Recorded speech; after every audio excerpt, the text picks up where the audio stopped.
Olá, queridos alunos, estamos de volta para falar hoje sobre o perispírito, a formação, propriedades e funções. Tomo único, módulo 2, roteiro 2. Como falamos na aula passada, nós estamos voltando a esses assuntos que nós já vimos no tomo 1, pela necessidade de reforçar alguns entendimentos que vão ser necessários para entender os fenômenos mediúnicos que vamos abordar nesse tomo. Então, o espírito propriamente dito vive a descoberto, ou como pretendem alguns, envolvidos por alguma substância. Nós já vimos isso no tomo 1, então vamos abrir a resposta.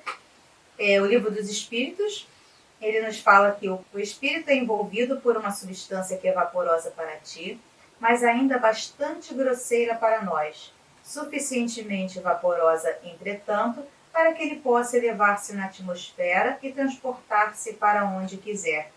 Então ele nos fala de uma substância que envolve assim o espírito, ou seja, é uma substância que não é espírito, mas também não é tão densa como a matéria que nós conhecemos. Entretanto, reafirmam que é matéria, uma matéria diferente do que nós conhecemos. Falamos também já em outras aulas que não é porque eu não consigo enxergar, que eu não consigo sentir, que ela não exista. Simplesmente, o nosso veículo carnal não nos permite perceber algumas coisas. E trazemos um exemplo muito comum, que são os sons. O ouvido humano, ele percebe algumas frequências de som. O animal, ele já percebe outras diferentes. E não é que aquilo não exista, simplesmente nós é que não somos capacitados para perceber. Então, a impropriedade do instrumento não anula a existência do fato. Então, o que eu não tenho é o instrumento apropriado na detecção daquele evento observado. O que me falta é o instrumental, mas ele não deixou de existir pela falta de instrumento. Exatamente. Então, o perispírito é o laço que a matéria do corpo prende o espírito. Nós vamos ver também, no decorrer da aula, que esse perispírito, ele não é só o laço que prende, ele tem funções muito importantes.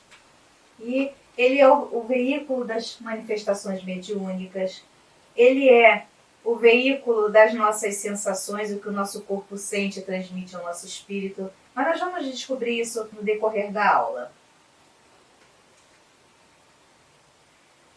Em outras filosofias ou religiões, o perispírito recebe outras denominações. Então não foi Kardec que inventou o perispírito? Não foi Kardec. Então, aquilo que a gente costuma abordar com frequência, o mundo espiritual já nos apresenta todas essas classificações, tudo isso que nos é apresentada pela doutrina, há muito é conhecida. Platão já conhecia, Sócrates já conhecia, né? Aliás, tem passagens que Platão vai nos narrar a presença do espírito nos cemitérios, nos lugares de sofrimento, né? Ele vai nos apresentar essa percepção. De que forma esse espírito se apresentou? Já que ele não pode ser visto através do perispírito. Então, a ideia, o conhecimento do perispírito, há muito a humanidade já conhece, com diversos outros nomes. Algumas vezes se concebe a ideia, mas não tem nenhuma denominação para isso. E em outras formas, as próprias religiões ou crenças ou seitas, elas fazem as suas denominações, se tratando do mesmo elemento, só que com nomes diferentes. Então nós vemos aqui que a Índia védica já falava disso, os sacerdotes egípcios, o budismo, os gregos, como foi falado, Sócrates, Platão, tradição chinesa, os alquimistas já falavam em corpo astral, Leibniz falava em corpo fluídico, Hernani Guimarães, um autor conceituado, fala de modelo organizador biológico, ou seja, todas essas denominações diferentes retratando o perispírito. Então, numerosas observações e fatos irrecusáveis demonstraram a existência no homem de 3 componentes. O primeiro, o espírito, o alma, princípio inteligente em que se encontra o senso moral.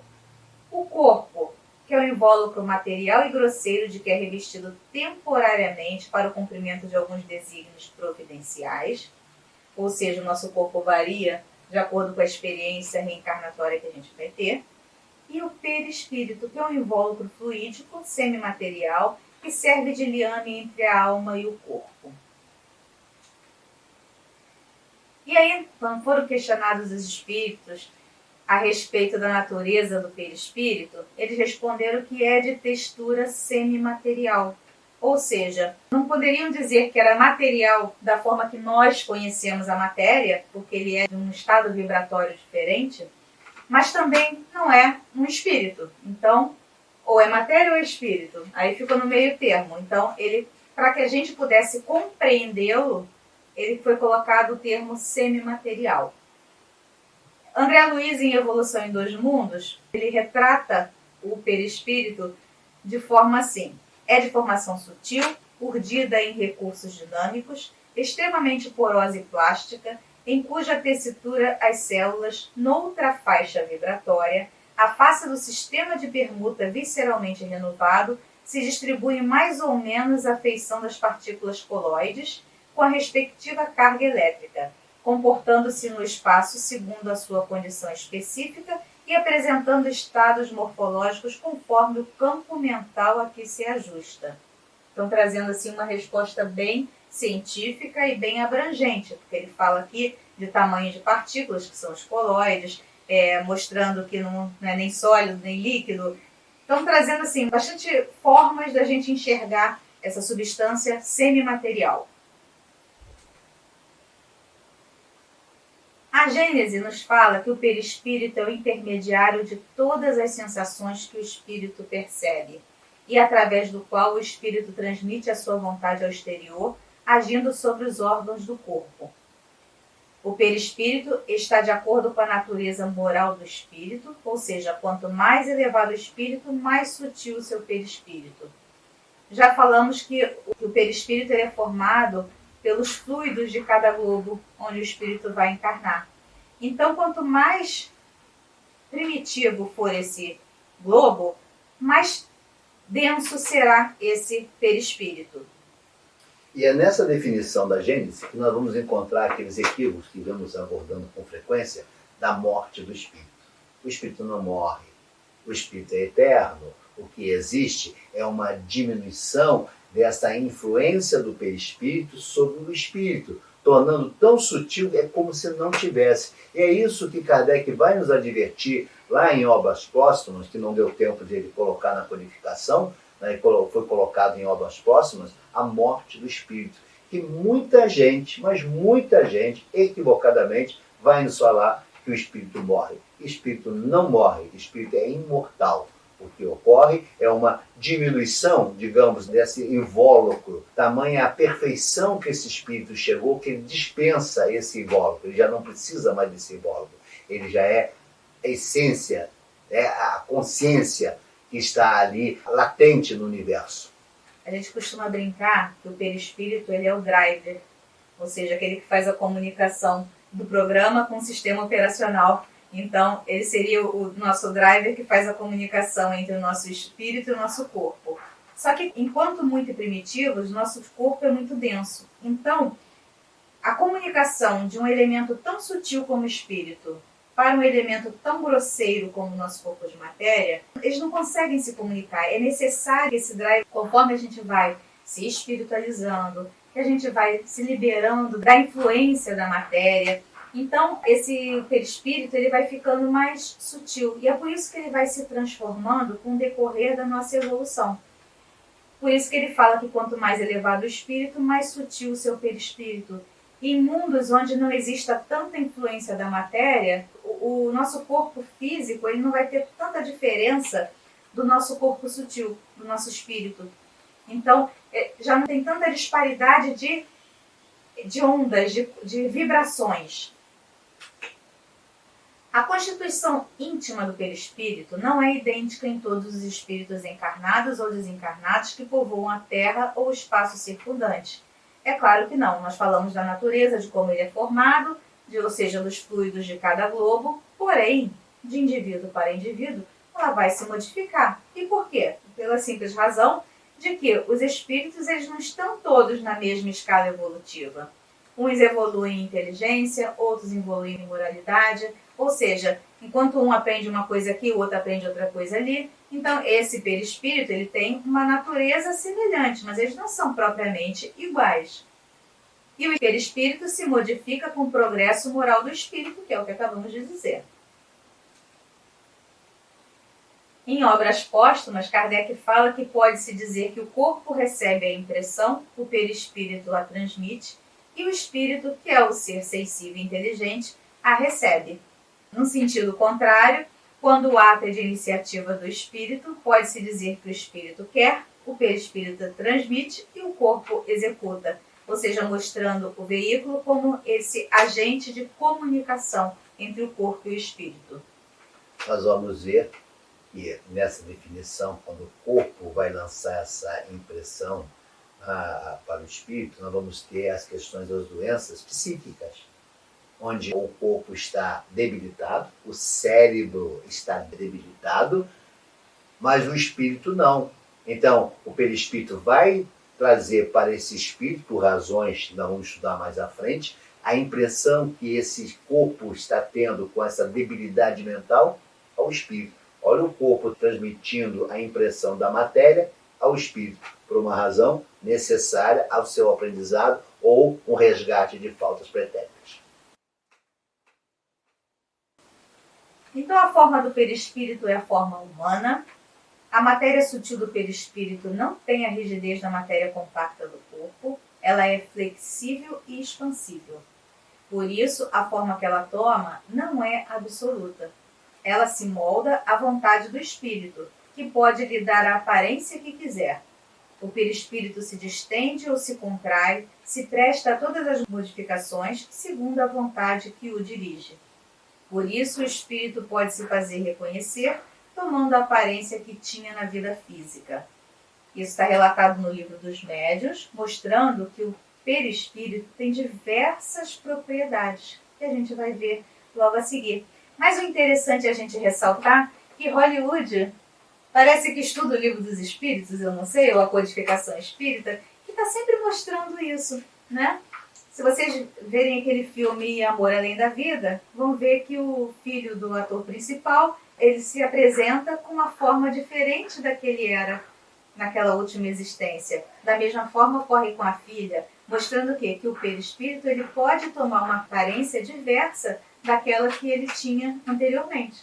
Só uma palhinha para eles, chama-se plasticidade. Então, nós vamos compreender que por esse perispírito ser uma matéria sutil, tirada do fluido cósmico universal, ela é manipulável, ela é trabalhada. E o espírito fará isso através da força do pensamento, onde ele vai organizar, reorganizar, rearranjar todos esses elementos para formar o que ele quiser, o que ele desejar. Antes de falar das propriedades, eu vou falar num texto que tem na Gênese, quando ele explica os milagres. Os espíritos esclarecem para Kardec que existe uma grande diferença entre um fato ser inexplicável ou inexplicado. Então, muitas vezes a nossa compreensão não nos permite ainda explicar como se dão certos fenômenos. Mas isso não quer dizer que ele não seja explicável. Nós apenas ainda não temos essa compreensão. Então, todas essas propriedades que a gente vai falar agora do perispírito, por mais que a nossa compreensão ainda não nos permita aceitar certas colocações, não quer dizer que não tem uma explicação. Apenas a gente ainda não está no momento de compreendê-las. Então, o perispírito tem diversas propriedades, plasticidade, densidade, ponderabilidade, luminosidade, e a gente vai ver agora cada uma delas. A primeira, como foi falada, é a plasticidade, que é a capacidade que o espírito tem de produzir alterações morfológicas no seu perispírito. Como bem citamos o exemplo de Hollywood, ele pode dar uma aparência diversa daquela que ele teve na sua última encarnação. Temos também a densidade, que é a propriedade que determina a constituição molecular do perispírito. Ponderabilidade é a propriedade relacionada ao peso específico do perispírito, que varia conforme a sua densidade. Temos também a luminosidade ou brilho perispiritual, que tem relação direta com a evolução moral do espírito, que por sua natureza possui uma propriedade luminosa que se desenvolve sob o influxo da atividade e das qualidades da alma. Então vamos ver que o espírito, quanto mais evoluído, mais luminoso ele se torna. Até porque a sua constituição perispiritual ela vai se tornando menos densa à medida que ele vai evoluindo. Temos penetrabilidade, que é a propriedade que permite o espírito atravessar barreiras vibracionais, físicas ou não. Então não tem aquele super cobertor que me protege quando eu estou com medo de espírito? Não. Aliás, é uma coisa muito interessante, né? Você assiste espíritas com medo de espírito. Fazer o quê? Tudo fruto do quê? Da falta de conhecimento, da falta de estudo, de compreender que não existe nada de extraordinário, nada de anormal. Então essa ideia que muitos têm, vamos esconder debaixo da cama, vou botar um cobertor. Nem posso me trancar no quarto? Nem pode se trancar no quarto, não vai funcionar, porque uma das propriedades do perispírito é isso que ela está apresentando. Temos também a visibilidade, que é a propriedade que o perispírito possui de se tornar visível, atrelada à constituição molecular que nós falamos anteriormente. E aí, nós vamos entender, através dessa propriedade, por que muitas vezes o perispírito do espírito se torna visível ou não. Da mesma forma que na química, a gente observa reações diferentes de um composto quando em determinado meio. Um exemplo disso é que a gente usa muito em titulação, ácido-base, ou seja, a sua molécula se rearranja de uma forma diferente e aí a gente vê uma coloração diferente, quando em meio ácido ou em meio básico. Da mesma forma isso acontece. Ele pode modificar essa constituição molecular e se tornar visível ou invisível. Temos a tangibilidade, que é a possibilidade que tem o perispírito de tornar-se materialmente tangível no todo ou em parte. Quem traz uma explicação bastante razoável sobre a tangibilidade é o Livro dos Médiuns, que eu aconselho a vocês que tiverem curiosidade para dar uma olhadinha a respeito da tangibilidade, mostrando que em certas condições específicas, é claro, o espírito pode, através da doação de ectoplasma, tornar-se tangível, e não só visível, como também tangível. Temos sensibilidade, é a propriedade que o perispírito tem de transmitir sensações, sentimentos e emoções ao espírito. Olha ele, veículo de sensações. E aí nós vamos compreender por que um espírito sofre na erradicidade. Por que ele sente frio, sente calor? E nós vamos entender, porque é uma propriedade do perispírito. Então ele sofre sim. Ele sofre o calor, ele sofre o fogo, ele sofre o frio, ele tem sentimento, sim, porque é através desta propriedade que vai transmitir, através do perispírito, ao espírito. Então o espírito terá todas as sensações em função desse veículo de ligação que é o perispírito. Temos a expansibilidade, que é a característica que permite ao perispírito sua expansão e exteriorização nos fenômenos anímicos, nas doações fluídicas e nos processos mediúnicos. Falamos no início da aula que ele era um fator importante nos processos mediúnicos. Aliás, a razão de voltarmos a estudar o perispírito quando nós já vimos esse assunto no tomo 1, por causa dos processos mediúnicos que a gente vai ver nesse tomo.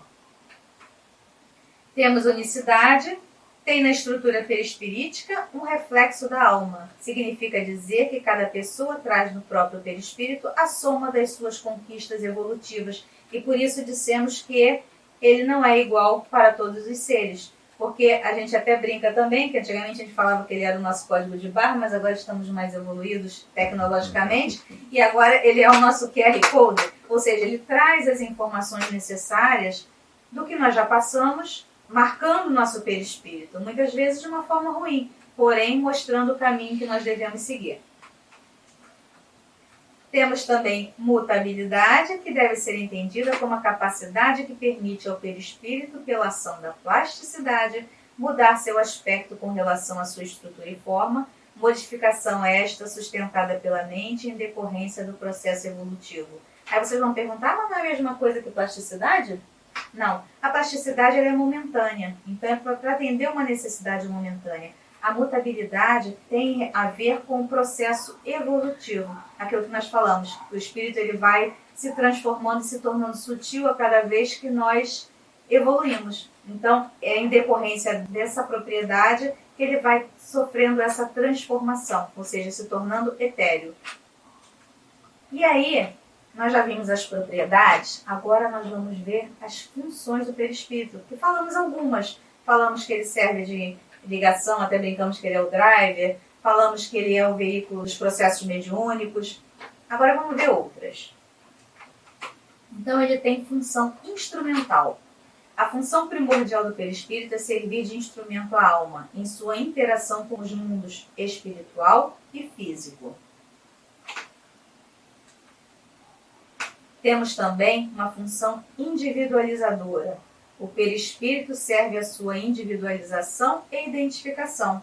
A alma é única e diferenciada. O perispírito, como seu envoltório perene, mostra refletindo-a, assegurando-lhe a identidade exclusiva. Ou seja, mostramos que cada um tem o seu. E esse perispírito ele é responsável por armazenar essas informações todas que a gente vai adquirindo com a nossa bagagem, ou seja, com os nossos processos reencarnatórios, a gente vai adquirindo essas bagagens espirituais. Outra diferente que a gente vai descobrir agora, ele tem uma função organizadora.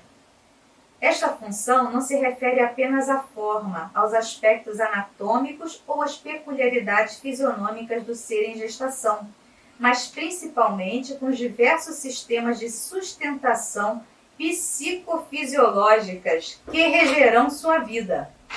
Ensina Emmanuel que na câmara uterina, o reflexo dominante de nossa individualidade impressiona a chapa fetal ou o conjunto de princípios germinativos que nos forjam os alicerces do novo instrumento físico, selando-nos a destinação para as tarefas que somos chamados a executar no mundo em certa cota de tempo.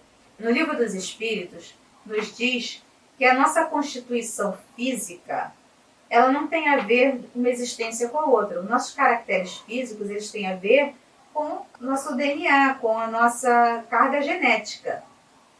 Porém, quando nós vamos atravessar determinada prova ou expiação no corpo físico, isso precisa ser refletido no nosso perispírito, para que a gente possa desenvolver esse trabalho na determinada reencarnação. É um grande exemplo as doenças. Doenças kármicas ou até mesmo as doenças mentais, que nos propusemos a passar por elas. Como é que isso é refletido no nosso corpo físico? Como ele bem falou no início da aula, através do nosso perispírito, que tem essa função organizadora. E também ele tem a função sustentadora. Garante vitalidade ao corpo físico, sustentando desde a sua formação até o completo crescimento, durante todo o tempo programado para a sua encarnação. Essa ação, durante a programação de cada indivíduo, garante e conserva a integridade do corpo físico. Ou seja, ele vai ficar ali sustentando aquele corpo físico enquanto tivermos fluido vital, enquanto estivermos programados para nos mantermos encarnados. Então, concluindo a nossa aula, o nosso estado psíquico é obra nossa. O grau de percepção, de compreensão que possuímos é fruto de nossos esforços prolongados. O nosso invólucro fluídico, sutil ou grosseiro, radiante ou obscuro, representa o nosso valor exato e a soma de nossas aquisições. Assim cria o homem para si mesmo o bem ou o mal, a alegria ou o sofrimento. Em si mesmo está gravada sua obra, visível para todos no além. É por esse admirável mecanismo das coisas, simples e grandioso ao mesmo tempo, que se executa nos seres e no mundo a lei de causalidade ou de consequência dos atos, lei de causa e efeito, que outra não é senão o cumprimento da justiça. No nosso perispírito, vamos gravar nele todas as nossas ações, boas e ruins. Então, que tenhamos boas escolhas. Agradecemos ao Criador essa oportunidade de podermos estar aqui com vocês, dividindo um pouquinho desse conhecimento que nós já alcançamos e que esse conhecimento gere frutos para vocês também. Graças a Deus.